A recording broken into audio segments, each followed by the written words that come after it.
Hey guys, welcome back to One Taco at a Time, where we hit up Carbon. They look great, honestly. What do you think?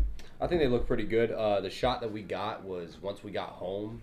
Since we're not eating there, they won't allow us to eat there, and it's super packed and busy. And as y'all saw, the sound quality last time wasn't the greatest, so here we are. I mean, these things look beautiful, but we all know it's all about the taste besides the presentation. Presentation's only 50% of it, so we're going to judge it off the taste while going over some of our favorite Quentin Tarantino movies, as well as going over The Boys, and most of all, we're going to go over Tenet. Let's do it. Alrighty, y'all. We have the Lorenza, which is just cheese, beans, and asada. We have the asada taco. Clearly, we already dressed all of our food. We have the taco haas, which is green chilies, asada, and melted cheese. Then we have, of course, the taco haas, the asada, the mixto, which is half pork, half asada. And then you have a quesadilla here with asada in it. Yeah. Alright, y'all. So without a further ado, let's jump right into it. The Boys. Did you guys check out The Boys this season 1 and 2? Yes. Alright, season 1, you got, what's her name, Starlight, coming into the team, the Justice League. Let's be honest here. The 7. Yeah. Alright. He called the 7 the Justice League. Well, I mean, they give quite comparisons, like, what was it, Homeland. It's just... It's clearly Supermander, of course. Supermander. and then you got the Deep as Aquaman. Good point. Then you have A-Train as the Flash. A-Train was actually one of my favorite characters, honestly. So, really? Yeah, so let's talk about really quickly here before we actually jump into the synopsis and the review of the season. Who are your favorite characters of the show? I would say that you have my favorite of the 7 would definitely be A-Train. But my favorite character in the show, period, Frenchie. Frenchie's awesome, man. I love him. He has a soft side, a nice heart, and he's an absolute killer. Great instinct, and he's a weapon machinist. So how about it? Yeah. If we're going based off the 7, honestly, my favorite's going to be, fan favorite or whatever. It's going to be Starlight.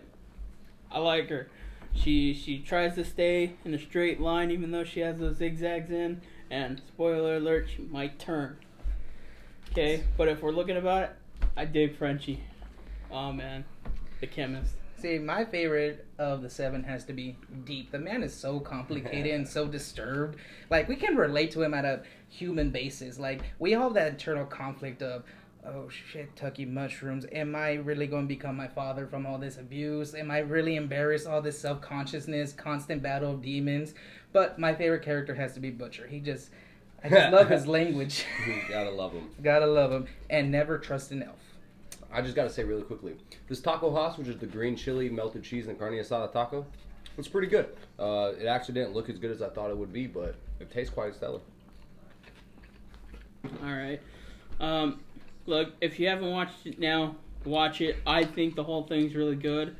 Alright, but let's just get straight into season 2. Let's just talk about it right here, right now. Oh my gosh. I loved it and I hated it at the same time. I absolutely loved it. And the only reason I hated it is the fact that it's over. We only got 10 episodes of it, and I waited week to week to week to week just for it to be over again. I absolutely love it. There's not a single part of it that I hated, to be completely honest with you.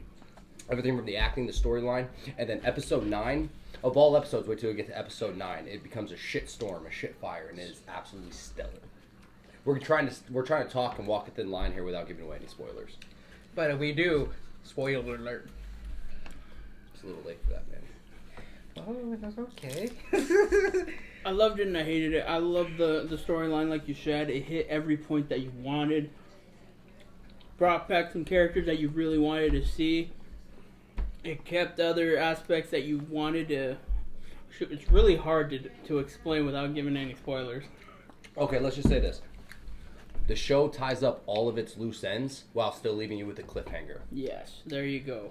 But I feel like it should have had more. There should have been more episodes. It was too tightly packed into 10. It should have been at least 12. I just love the the band of misfits trying to figure out how to solve serious mysteries. Trying to figure out how Butcher tie into his past. It's just great. Watch the series. I don't want to give anything away. Trust me, there's a twist that kind of about. I'm not going to say much because I don't want to give out anything. See, it's like damn near impossible to talk about this without giving any spoilers. So with that being said, on to the next topic. You know what? I'm done. It's been months since it's come out. Let's just talk about it. All right? Spoilers and all? Spoilers and all. Fuck it, If you haven't watched it, watch it. You're still going to love it even though we tell you. Here's your major spoiler alert right here, then, in this case here. So let's talk about it, then, in that case here. Yeah. So, Billy the Butcher's wife, of course, was raped by Homelander. Homelander now has a Boom. superhero son. And so with this soup son, they're also here, what's it called? X-Corps? What's it called? I'm sorry. V-Corp. V-Corps. I knew I was messing it up, right? So they're holding Billy the Butcher's wife hostage with her son, knowing that she will expose them if they let her go. Not to mention, she doesn't want to leave because she doesn't want Homelander to help raise the son. She wants to keep the son not really away from his superpowers, but to have a childhood and not abuse his superpowers. So the crew comes together. They break her out. All in the while, just for Stormfront and for Homelander to find him. Homelander, unbeknownst knowing, so it was actually just Stormfront. Let me take that back. And Stormfront, I'm just going to tell him now, y'all. Stormfront kills Homelander's wife. And Homelander's wife's son kills Stormfront. Pretty gangster, no lie, of the son. And Billy had the idea of killing that kid, but instead, he sacrificed himself, or would have sacrificed himself to Homelander for the kid, but Homelander didn't do anything because he knew his career would be over if he would have killed him or the kid. I know. I'm sorry. Manny, you take it over. Got me with my mouth full right now. Alright, let's be honest. This whole thing wouldn't have been done without, of course, the nerd kid. I mean, he's the one who actually went in, teamed up with Starlight, found all the evidence, and started tying things together. The gang didn't... The nerdy kid's name is Huey. Put some respect on Huey's name. Excuse me, that just makes it more nerdy. Huey? That's my dog. Alright. Billy Joel fan, come on now. It wasn't until like episode 5-ish is when the gang started to come back together because, I'm sorry, your favorite character decided to go off astray. Yeah, it was his wife. I'm pretty sure we all would have done the same thing. But the gang would have helped them. They would try to have broken them out. They just had to get pieces together before they got there. But remember, there was a massive manhunt for him at that point in time. Manhunt for all of them. Oh, and Black Noir is allergic to tree nuts. Alright, guys, let's go over a timeless classic director, Quentin Tarantino films. We're going to go over ones that he has produced, written, and or directed. Okay. All of them are up for grabs, whichever one's your favorite. Okay, cool. Manny, what's your favorite? My favorite would have to be the Django Unchained. Okay. I love that. What was it? Cannot beat Leonardo DiCaprio as Candyman. My God, welcome to Candyland. Improvise. Was it when he broke that glass? Pure improvisation. He literally cut his hand. That was real blood. He just went with it. As soon as he put his hand on that actress, my God, she was screaming for life because none of that was planned. None of that was planned. Was it Jamie Foxx? Looked like the man out for revenge. You, Mr. Nicholas? All right, so when I think about... Wait, before you start talking. Yes, it was necessary, but I can't get over the fact that it used the N-word 400 times?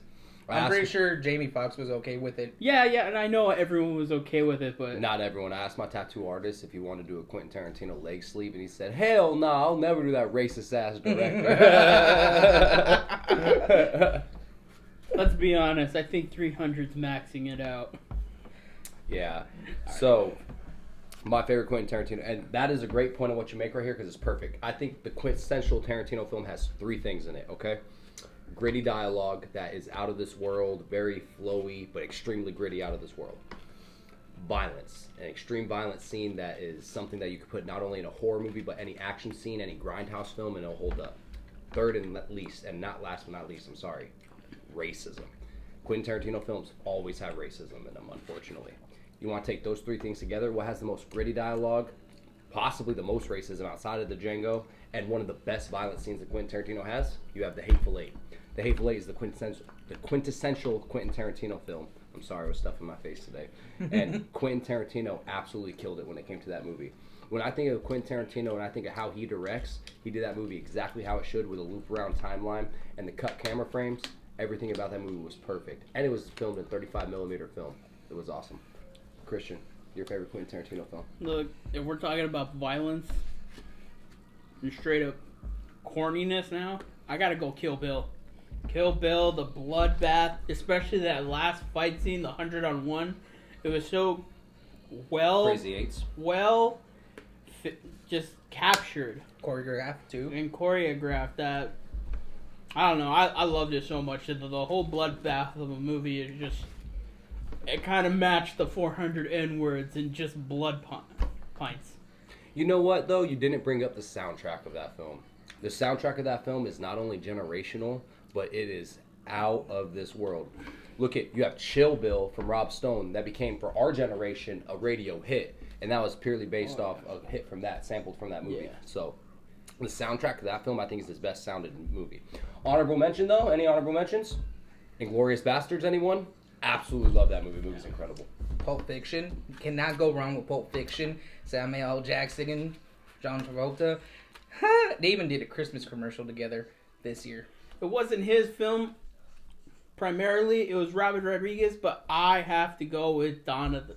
What was it? Dawn of the... No, it's not Dawn of the Dead. Dusk Till Dawn. Oh, man. Why did I just screw that up? I love the because you're Selma Hayek. You're in like a food coma. Food coma right now. No, fuck the food coma. It's Selma Hayek. Bro. Selma Hayek looking great with her pretty feet. It's just the most beautiful thing ever. I think we'd all take tequila off her feet. 100%. Y'all so nasty. All right. Now, let's just go to the basics. The tacos. What do you guys think? I'm going to talk about the salsas real quick. The red salsa, it's just hot with no purpose. Not a huge fan. Okay? Their green salsa, it was good, but it didn't...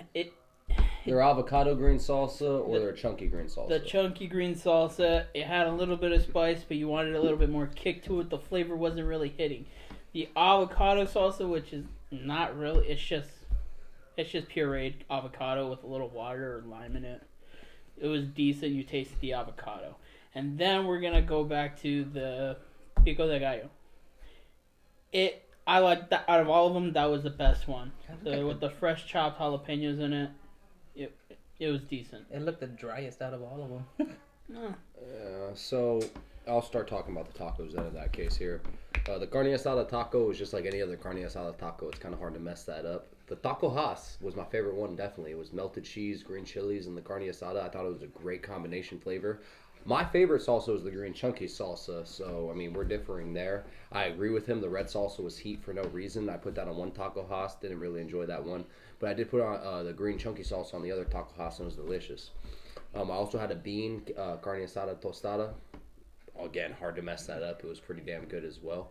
But damn, the carne asada little mini quesadilla I had, highly recommended. And I don't even like cheese, fun fact. I'm not a fan of cheese whatsoever. What the hell do you like? You don't like cheese? You don't like corn tortillas? Like, I'm a healthy eater, man. What can I say? And I'm white, so that's what I was waiting for. So, Manny, what you think? Well, see, y'all complaining about the salsas, but I agree, the chunky green one's better. It just needed lime. Yeah, that's why they give up the limes. They give up plenty of limes to add the flavor to the chunky salsa. The red one, it's just for hot. I agree with you. The pico de gallo looked kind of dry to me. You just add lechuga, todo eso. Delicious with lime, chunky green salsa. I agree with Nick. Taco Haas would have to be my favorite one. And then the carne asada one, basic. And then the pastor, oh, that one was actually pretty good. Once again, just add lime to it. Great. Okay. All right. I guess I'll be the bearer of bad news. Sorry for the people who love taco one. Carne asada, I did not like it. It lacked flavor. It needed a little bit more. Just for being tortilla and carne asada, it does need more to it. If we're gonna talk about pastor, yeah, it had more flavor, but not to where you want it. I have to agree with him. I had the mixto, which was the mix in between. I thought that was half decent, but combining two decent ones doesn't make something great. And yes, the taco Haas was the best one. The green chili that they had was very flavorful, especially with the cheese. That one was the best one out of all of them. So, final ratings, y'all, out of 10. I would give it a 6.5 out of 10. If you want something that's quick, easy, and cheap, tacabron, Ta cabron? I don't know. Carbon. God, I'm white. Anyway, 6.5 out of 10 for me. What about you, fellas? I got 6. I got 5. So it's a pretty decent place just to go pick up some tacos. It's better than any of the Bertos, that's for sure. Well, it just basically equals basic. It's So basic, it's nothing good. special. Average. Alrighty, y'all. Thank you guys so much for watching another episode of One Taco at a Time. As always, I'm Nick. I'm Manny. And I'm Christian. We'll see you guys next time. Let us know below in the comments where you'd like us to go. Like, share, comment, subscribe. And if you have another question or any movies you want us to go check out, comment below.